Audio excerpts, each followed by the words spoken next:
The song was Tears on My Pillow. The year was 1958. I'm Anthony Gourdine of Little Anthony and the Imperials. And these are the sounds of the time.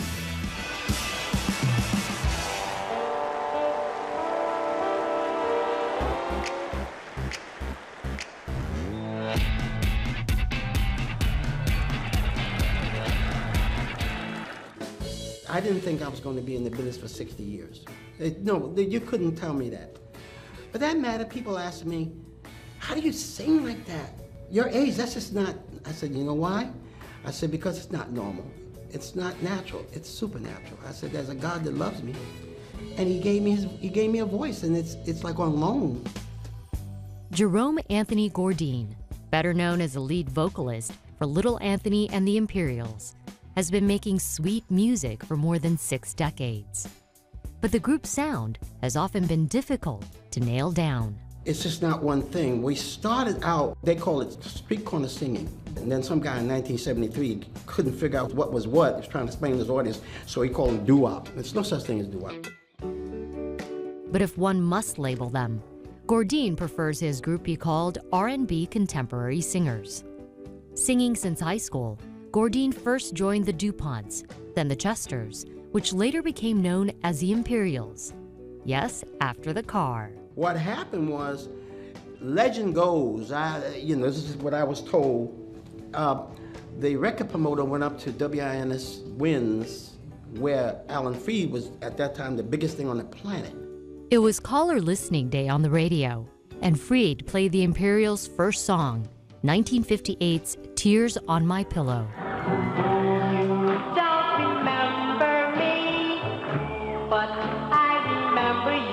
Then Alan said, wow.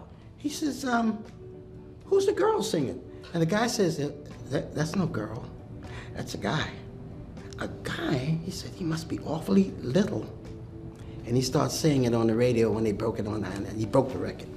Little Anthony and the Imperials, and they had to redo the whole thing all over again. Because when he said something like that, that was it. There'd be many other hits for Little Anthony and the Imperials. Shimmy Shimmy Cocoa Bop, Going Out of My Head, and Hurt So Bad, to name a few. I would study phrasing from Sinatra, listen to this one, Tony Bennett, that, da-da, dee, listen, and then mix it in with my own style. So we did a lot of great stuff. Gourdine believes there was no period better for music than the 60s. Do you know how many great artists came out in the 60s? I can say all Neil Sedaka, Simon and Garfunkel, I can go on and on and on. And it just was a musical extravaganza, man. Marvin Gaye, all these wonderful people. And this group called the Beatles. Now, we didn't know what that was. I said, man, who are the Bugs? What kind of name is that for a group? We were supposed to open for the Beatles when they came into New York at Shea Stadium. But my manager came in, and we got really belligerent. We said, well, we got the number 2 and number 3 hit record. We're not gonna open for no Bugs. Who knew?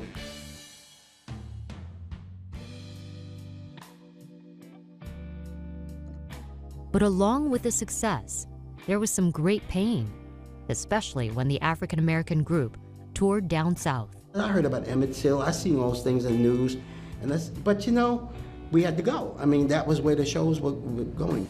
I was in West Virginia, and there was this big cop, and he had a Magnum.